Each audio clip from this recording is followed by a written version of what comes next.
Bon, vous allez bien Est-ce que vous m'entendez bien encore? Je crois que tous les lives, je vais vous demander. Alors bon, déjà, est-ce que tout le monde va bien? Est-ce que vous avez fait la réouverture du coup des musées, des galeries et tout? Si vous avez eu le temps de voir des choses, si vous êtes content que tout ait pu réouvrir, ou si vous n'avez absolument rien fait parce que vous n'êtes pas intéressé par l'art. Dans ce cas-là, vous devez quitter ce stream immédiatement. Non, je rigole. Ça va, je rigole, je vous accepte, même si vous n'avez pas fait encore de réouverture d'expo, etc. Oh, punaise, j'ai déjà hyper chaud. C'est horrible.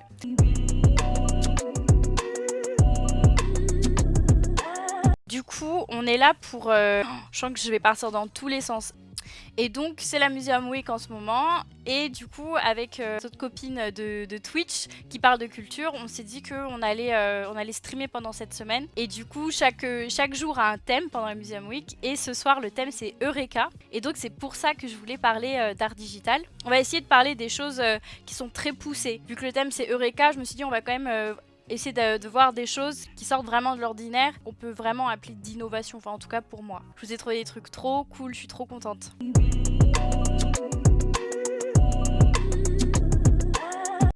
Du coup, ce soir, je voulais qu'on regarde un petit reportage qui a été fait par Arte Trax. Je sais pas si vous connaissez cette chaîne YouTube, ce média en fait qui appartient à Arte. Et il y a quelques jours, je crois, ils ont sorti un petit documentaire sur l'art digital et les NFT et tout. Mais tout d'abord, place à la révolution du crypto art. Les NFT vont radicalement changer notre conception de l'art numérique, en ce qui concerne la provenance, la propriété ou la rareté d'une œuvre. Quand j'ai commencé à faire de l'animation 3D, j'ai pris contact avec des galeries et des centres d'art. J'ai vite remarqué que les Noirs y étaient sous-représentés. Il est donc très important pour moi de faire figurer des personnes racisées dans mon travail.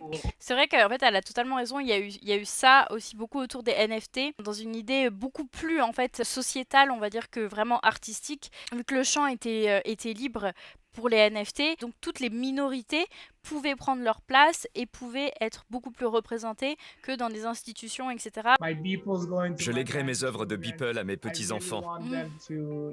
J'espère qu'un jour ils seront fiers de moi et qu'ils se souviendront qu'on traitait leur grand-père de fou parce qu'il dépensait des fortunes en GIF C'est et trop en drôle, hein, JPEG. c'est quand même les mêmes...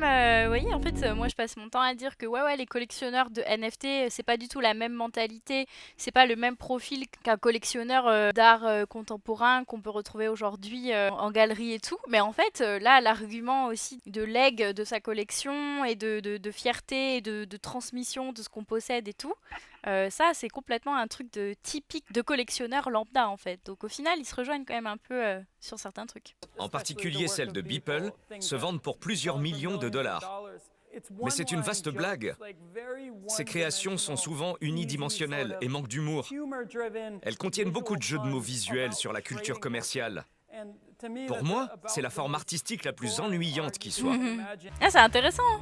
Bonjour et De toute bien. façon, c'est souvent ce qu'on dit, souvent dans les critiques qu'on a sur les NFT, c'est que les gens trouvent que ce sont des œuvres un peu vides de sens. Et moi-même, hein, des fois, je trouve qu'il y a des œuvres, c'est joli, mais en fait, dans l'art contemporain, dans la création contemporaine, ça suffit pas d'être joli, tu vois. Et en fait, il y a plein de gens qui critiquent un peu ça, que c'est un peu un espèce d'art facile et populaire. Et en fait, c'est vrai qu'on a un petit peu aussi reproché ça aux collectionneurs, enfin à certains collectionneurs de NFT. Il y a eu un peu le reproche de toute façon, c'est des gens qui achètent pas pour l'art, ils achètent pour posséder. Et c'est un peu la différence avec les collectionneurs qu'on connaît aujourd'hui qui achètent de l'art en galerie, par exemple. C'est des gens qui achètent par amour de l'art, parce qu'ils connaissent l'art contemporain, parce qu'ils ont les codes, ils connaissent l'histoire, parce qu'ils sont touchés par la démarche de l'artiste, beaucoup plus que par le visuel parfois. L'artiste multimédia déploie en 3D ses univers inspirés par la science-fiction, à la fois grotesques et étranges, mais toujours avec une touche d'humour. C'est pas mal, hein? Mais là, vous voyez, regardez bien ce que vous voyez là. Peut-être que, en fait, c'est peut-être pas mal, parce que peut-être ce soir, vous allez comprendre, pas la différence, mais vous allez voir quand même qu'il y a une petite diff. Regardez bien ce que vous voyez là, et on en reparlera après quand vous aurez vu ce que moi je vais vous montrer. Ce qui se passe sur la scène contemporaine actuelle, d'artistes qu'on appelle d'artistes digitaux, dans le petit milieu de l'art contemporain, institutionnel, etc., etc. Parce que ça, enfin tout ce qu'on voit quand même depuis le début, c'est très esthétique, c'est hyper accessible. Mais moi, ce que je vais vous montrer tout à l'heure, il y a des trucs qui sont pas du tout accessibles. On se dit, mais c'est quoi le délire? Le mec, qu'est-ce qu'il a fumé? Quelle est la place de ces artistes-là qui font des choses qui sont pas esthétiques, qui sont moins accessibles, qui sont beaucoup plus perchées en tant que NFT? Mais écoutez, c'était super intéressant ce petit reportage d'Artetrax. On adore cette chaîne, ils ont bien synthétisé, ils ont montré des artistes super cool. Franchement, trop cool. Je suis contente que ça vous ait plu. Moi, j'ai trouvé ça trop intéressant aussi. Donc c'est bien, tout le monde est content.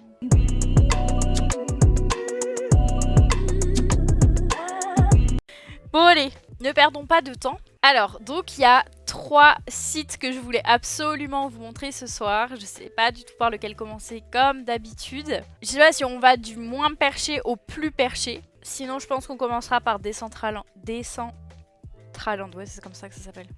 Allez, regardez-moi ça. Alors, est-ce que vous connaissez ça, Decentraland? Alors, j'ai vraiment mal fait mon taf. Je ne sais pas ce que c'est exactement. C'est pas forcément en lien avec l'art digital, mais ils se sont servis du... Est-ce que j'ai raison? Je ne sais pas. C'est un monde virtuel basé sur la blockchain. Je suis streamer crypto. En gros, ils ont voulu faire un Second Life version décentralisée au goût du jour où tu peux acheter des équipements avec le token Mana. Oh, j'ai l'impression que tu me parles chinois, c'est chaud. Ah, ok, donc en fait là on reprend vachement les codes un peu des jeux vidéo, mais pour rappel, les NFT et tout, c'est quand même quelque chose qui est super connu dans l'univers du jeu vidéo et depuis quand même pas mal de temps. Enfin, c'est pas quelque chose de nouveau pour les utilisateurs du jeu vidéo et tout. Et donc, avec Decentraland, où ils ont fait des partenariats avec des galeries, des musées, j'ai pas tout saisi, mais en gros, on peut aller visiter des sortes d'expositions d'œuvres d'art digital. Regardez, c'est trop cool! Alors, Alice, je suis là pour t'apprendre les basiques. Ok, apprends-moi les basiques, parce que je suis pas très futute quand même. Alors, je suis vraiment extrêmement nulle pour faire les trucs, gérer les caméras et tout. Je suis horrible, je suis désolée d'avance. Punaise, comme je suis larguée! Oh là là, c'est incroyable. Oula, oula. E et F pour scroller. Ah! Ah! Ça y est, Sotheby's! Ah, merci! Ouais, on va aller voir Sotheby's parce qu'apparemment, donc, ils ont Sotheby's, grande salle de vente aux enchères, super connue, ont un espace dans Decentraland. Allez, on va voir Sotheby's. Let's go. Mais vous vous rendez compte, c'est trop cool. Ah oui, donc en fait, il y avait une vente aujourd'hui d'art digital, justement, chez Sotheby's. Et donc, j'imagine qu'on pouvait la regarder depuis Decentraland. Ça aurait été incroyable. C'est pas hyper facile à utiliser, hein. Ou alors, vraiment, c'est moi qui suis nulle. Bon. Ok, alors je trouve pas ça du tout pratique à utiliser, je suis désolée, en plus je suis hyper nulle. Je pense que moi je suis quand même pas encore hyper à l'aise avec ces interfaces là, c'est un peu dommage. Mais écoutez, c'est cool.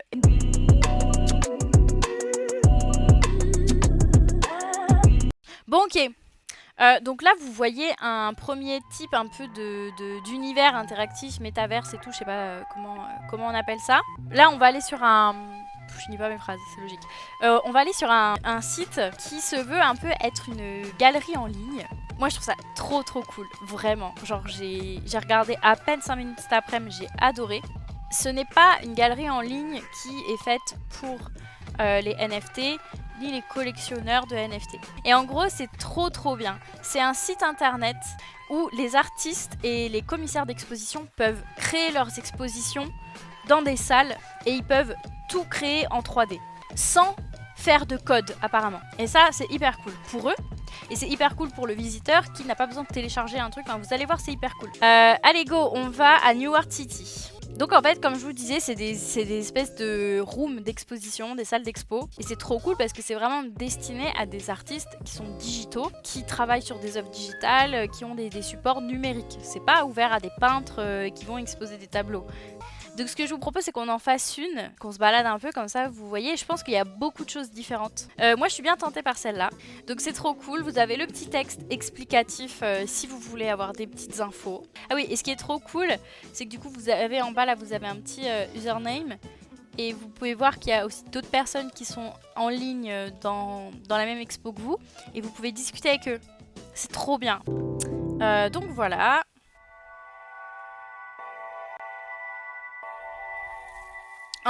Vous avez les petits cartels explicatifs qu'on adore, bien évidemment. Trop cool. Je voudrais vous montrer l'expo que je suis allée voir ce matin quand j'ai testé. Que vous voyez, enfin, qu'il y a vraiment de tout, quoi. Et après, t'entres vraiment comme une expo. Hop! Et là, regardez, je trouve ça vraiment trop stylé. Petit texte d'intro, comme d'hab. Petit plan de l'exposition. Regardez l'univers. Et donc là, j'avais lu moi un peu le texte. En gros, l'artiste, il travaille autour du conte digital et du conte 2.0. Je trouve ça trop cool. Ça m'a fasciné. Voilà, vous avez la maid. What brings you here? Ye have this illusory world created. Vous avez un autre personnage ici. I guard the mill which turns day and night. Ah ouais, je voulais trop regarder ça. Eat me. What's your digital diet like these days? Ah, c'est trop drôle. Donc nous sommes dans un tube digestif, hein, vous avez compris. Waouh! Donc voilà, donc c'est certainement tout ce que nous ingurgitons en termes de social media. C'est une métaphore. C'est incroyable. Le son aussi, mais grave, t'imagines tous les univers que tu peux faire travailler grâce à ça. Tu peux faire appel à un artiste sonore, à un artiste vidéo, à un artiste digital. C'est trop bien. C'est hyper méditatif. Je vous jure, je pourrais... Je pense que vous vous mettez dans le noir. Vous faites votre petit chemin. En plus, ça va pas vite et tout. Waouh. Bon, enfin, je sais pas ce que vous en pensez, mais moi, je trouve ça hyper cool. Franchement, je vous invite de ouf à vivre l'expérience chez vous et à vous laisser imprégner un peu de la magie de l'expérience. Parce qu'il y a un côté qui est hyper expérimental où, parfois, dans une expo un peu lambda, on n'a pas le côté expérimental, expérience, sensation. Là, pour moi, je trouve qu'on l'a complètement et on peut l'avoir depuis chez nous. Et je trouve ça très cool. Bon, voilà, donc plein de choses sur New Art City. Genre, franchement, c'est trop bien. Et je vous rappelle ce que je vous disais tout à l'heure quand on regardait Artetrax. Vous voyez cette esthétique-là, qui est quand même beaucoup plus difficile à être accessible et tout. Est-ce que ça, vous pensez que ça a quand même de l'avenir en tant que NFT? Est-ce que vous pensez que tous les gens qui achètent Beeple ou tout ça, est-ce qu'ils s'intéresseront à ça? Ou est-ce qu'on est quand même dans deux catégories super différentes? Et je sais pas si vous comprenez quand je vous dis qu'il y a une différence entre ce qu'on voit qui est très esthétique, très lisse, très pop culture et tout ce que là on voit sur New Art City qui est déjà beaucoup plus un peu perché, réfléchi, je sais pas.